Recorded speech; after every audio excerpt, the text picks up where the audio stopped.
Zee 24 तास एक पाऊल पुढे।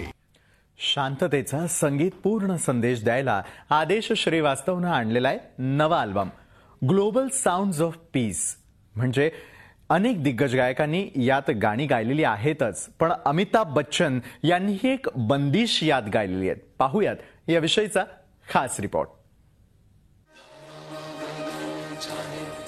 आदेश श्रीवास्तव यांच्या आयुष्यातलं सर्वात मोठं स्वप्न साकार झालंय आणि हे स्वप्न पूर्ण करायला त्यांची मदत केली आहे अमिताभ बच्चन यांनी।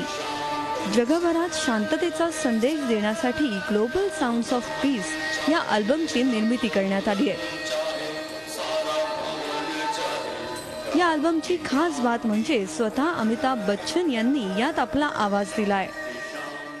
पूरा एल्बम कंपोज किया और दादा हमेशा अपने आप को हमेशा अंडर एस्टिमेट करते हैं व्हेन द सॉन्ग इज, मतलब जब कंसर्न होता कि मैं नहीं गा सकता, तो ये पहली बार होगा और इसलिए क्योंकि एक राग, पूरा बेस राग एक बंदिश है जो दादा ने गाई है, राग पसंद, और उसी को हम लोग कंपोज कर रहे थे साथ में। और जब गाना हुआ तो कुछ एक अनोखी चीज़ आई जो मैं रियली एक आप सबके सामने, मीडिया के सामने, इवन हमारे ऑडियंस के सामने ये पेश करना चाह रहा था। शांततेचा संदेश जगभरात पसरावा म्हणून कैलाश खेर, कविता कृष्णमूर्ती, सुनिधी चौहान, शंकर महादेवन, शान या सर्वांनी या अल्बमसाठी आपला आवाज दिलाय। एक खास बात कहना चाहूँगा कि इस कॉन्सर्ट में जितने गाने हैं सारे ओरिजिनल गाने हैं, कोई गाना फिल्म का गाना या उस तरह का नहीं है। तो ये बहुत अलग किस्म का एक अनूठा शो होगा और हम सब आज जी के कुछ बहुत बेहतरीन कॉम्पोजिशंस के लिए गा रहे हैं।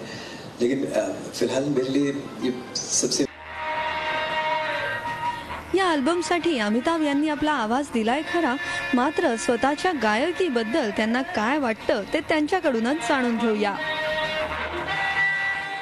क्योंकि जो हमारी खामियां हैं वो इनके पास ही रहती हैं। दूसरों के पास जाऊंगा तो वो फिर प्रचार करेंगे कि यार उनको गाना वाना आता नहीं, हमने इतना किया, ये किया। एक ही आदमी के पास हमारी खामियां रहे वो ठीक, इसलिए इन्हीं के पास जाता हूँ।